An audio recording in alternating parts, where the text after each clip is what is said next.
Today, the annual Microsoft Global Conference begins, and like most gatherings at the moment, it'll be conducted digitally for the very first time ever. Satya Nadella is the company's third CEO. He has drawn praise for transforming Microsoft and for his unique leadership style, which is rooted in empathy. Something he says that he learned while growing up in India and then while raising his own son who has cerebral palsy. Walter Isaacson has been speaking and is talking to Nadella about how the tech world is innovating in this new reality. Here's their conversation. Satya Nadella, welcome to the show. Thank you so much, Walter. How has this coronavirus pandemic affected what Microsoft is thinking of doing in terms of products and services? First of all, Walter, this is just the most unprecedented situation, crisis that we as a world have seen. And so I would say the first thing that we have had to do is to ensure that our own employees are safe. And so we took immediate action as we saw this spread around the world to help our own employees go home and work from home and stay safe. So the protocols that we had to implement there were definitely possible because of our products. But the other thing that we've also had to do is to be the digital first responders to all the first responders out there. When you think about the healthcare workers, everything from how they're able to deliver care, how their supply chains are working, Microsoft has had to lean in, whether it's with the CDC or with Providence Healthcare here and hospitals around the globe, and helping them. Same thing with education. We are in that phase where we are now talking about the response phase, but there is going to be a recovery phase, and then there is going to be a reimagine phase. And there, again, we will have to rethink what technology can do. When we get into that reimagine phase, what does that mean in terms of the way we're going to organize our workforces? To me, the real reimagination, I think, at least from a digital technology perspective, will come when three secular forces are used to accommodate the flexibility that our society and economy needs. And I, for one, Walter, take away that what the world needs is more flexibility. It's not about one dogma going to another dogma, but resilience is fundamentally built on flexibility. And I think given software is a malleable resource, the first thing I think we can do is really this ability to separate out the control plane from the usage plane, right? So when you can have the manufacturing happen remotely, that is the control of manufacturing plant. The physical plant remains, but the manufacturing control is remote. Or when you can have an AI bot triage a patient's symptoms and then have a telemedicine workflow before you have to have whether a test kit coming to you or whether you have to go to a hospital. That type of flexibility around remoting. How do you simulate? Now, here's another fascinating thing we've learned. Simulation is such an important thing. Take even how the immune system responds to a virus, or how do you really simulate a manufacturing run using, again, simulation software and automation. All that makes a whole lot of sense. But I know you pretty well. You have empathy at the core of your being, both from your childhood, your family, and your employees.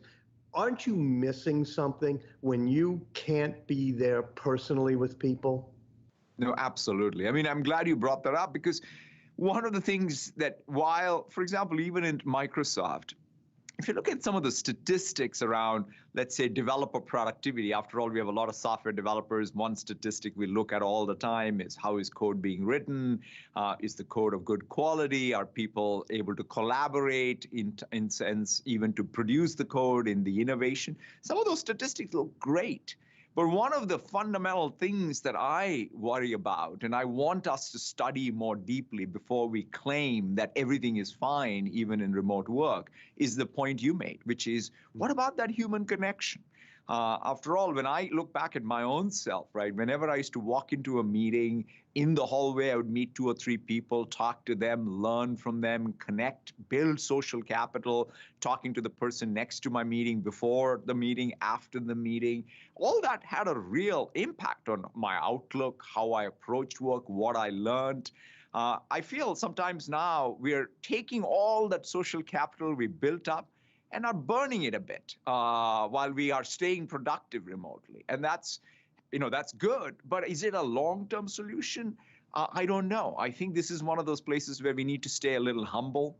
To your point, we have to ultimately look at what that, it's not just about productivity, it's about the well-being of people and our society. Is it possible to try to recreate the physical experience of being together and blend it in with doing it remotely so that our colleges can reopen with people on the campus, our schools can reopen, even Microsoft headquarters can do it, and yet you somehow use the software to keep us safer?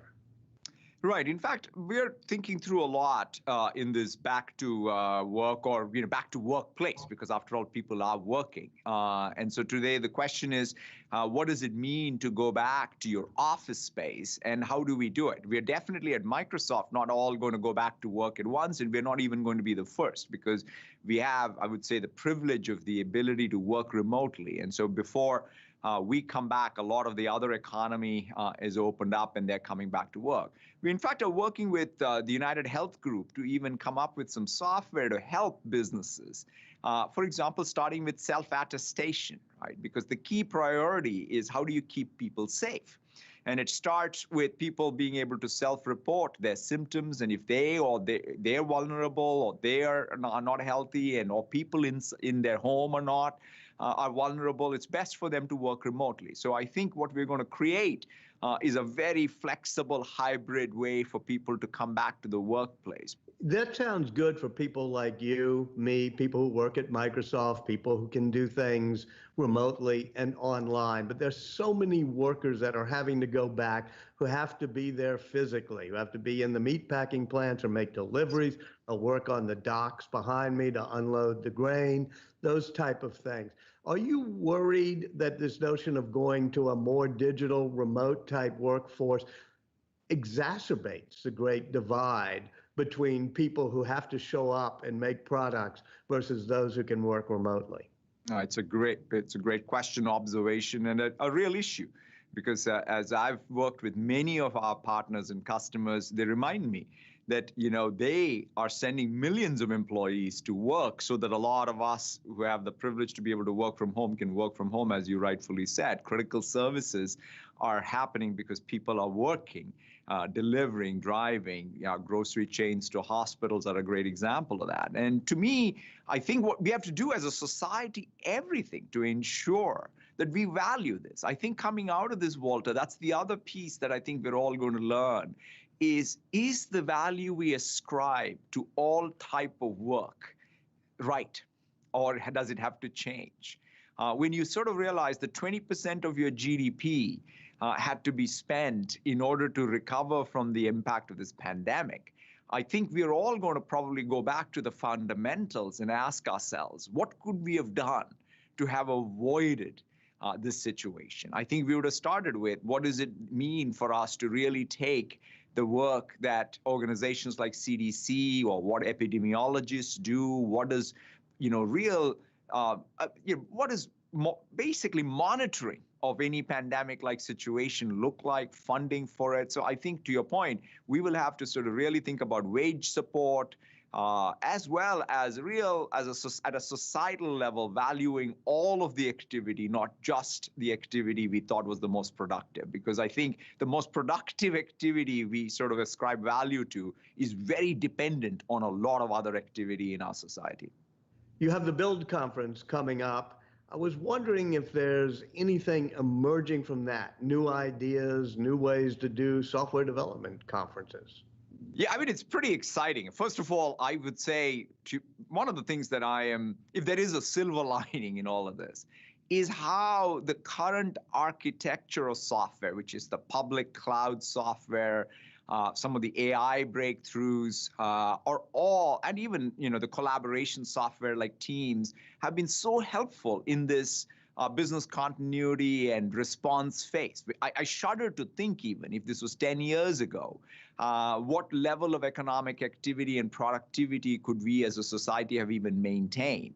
So I would say thanks to all the software developers, that has been fantastic to see. I think going forward, what we are in fact going to talk at our build is what does that remote everything look like, right? For example, if you have cloud computing power now, both in the cloud as well as at the edge with 5G, where low latency compute, what would the hospital look like? How could contactless e-commerce happen? What does curbside pickup look like? So we can reimagine so much of what one needs going forward in an economy that is adjusting to these new realities of maintaining social distance, maintaining flexibility, and how work happens.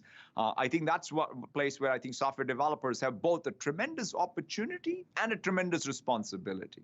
What about software services built on your platform in which people can test themselves, they can get a clear path, so to speak, in order to go to work, they can be tracked and traced?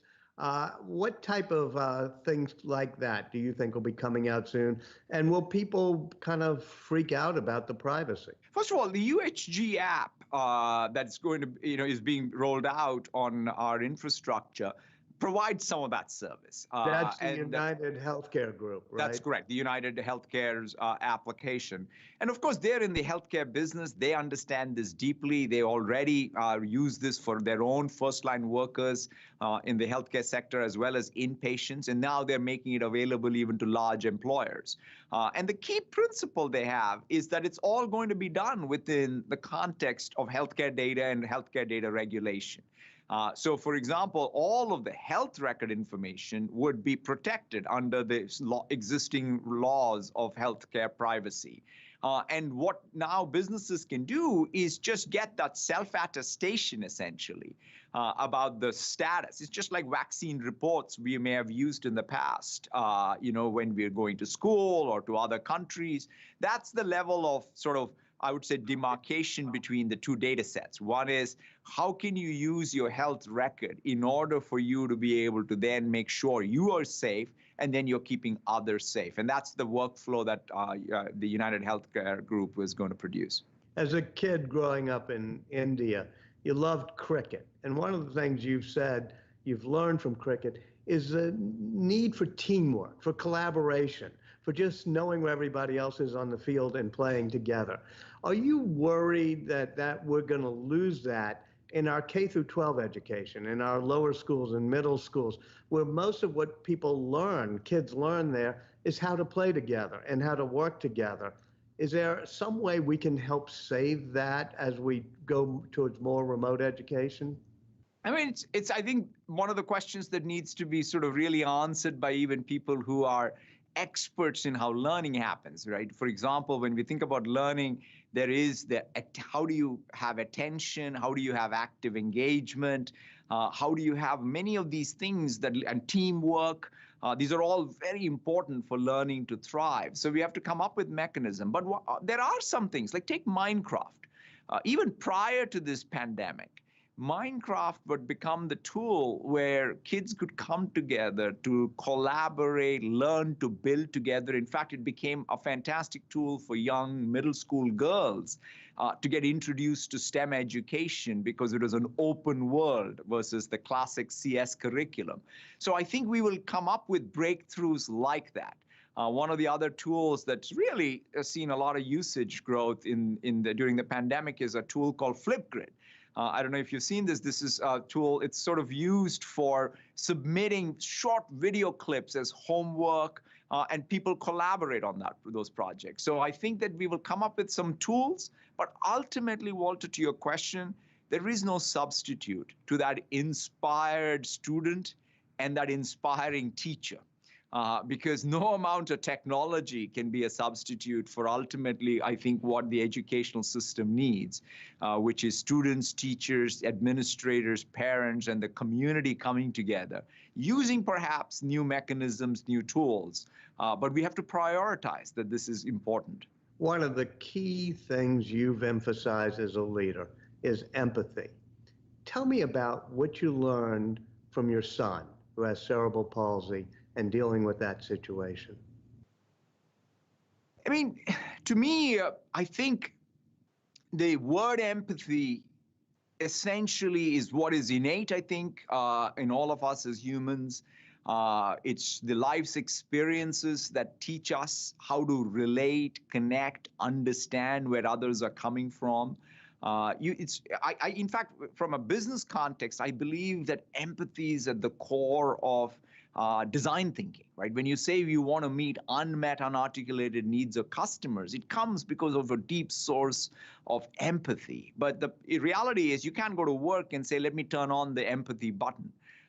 You have to learn from your own life's experience. And in my case, definitely what I've had to, I've learned a lot from my own son's experience. In fact, I've learned a lot watching whether it's my wife and what she did in the formative years to care for him, give him every opportunity, all the care providers, the speech therapists, the occupational therapists, the degree of empathy they had for my son's situation and how they really helped him. That's influenced me as a human being, influenced me as a leader and a manager. And I think that that's sort of what I think we all bring to work because each of us learns from our life. Each of us each day know how to relate more to more people and understand them more deeply. And how do we take that understanding then to have the impact is what at least is what I feel innovation is all about.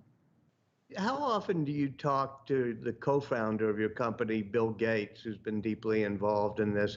And what do you all talk about? What have you learned from him? Right now, of course, Bill's spending all his time even on the pandemic response, and it's amazing to see what he and his foundation, him and Melinda, are all doing, and we're very thankful for that work. And I'm very, very connected to Bill, both on the healthcare side. So I go to him, after all, with his expertise. There's no better person to go to when we are thinking about back to work or how should we show up as a good global citizen in the world. So Bill's well connected with the company. He doesn't have a formal role because he decided that it's time for him to spend more time on what he's doing, which we're all thankful for around his philanthropy and his foundation. But he will always be connected to Microsoft. After all, it's the company that he founded, and definitely what he stood for in terms of excellence in really having both high ambition and a high bar for execution to meet those ambitions is something that will always be inspiring for us. Satya, Nadella, thank you so much for joining us this evening. Stay well. Thank you so much, Walter. You too.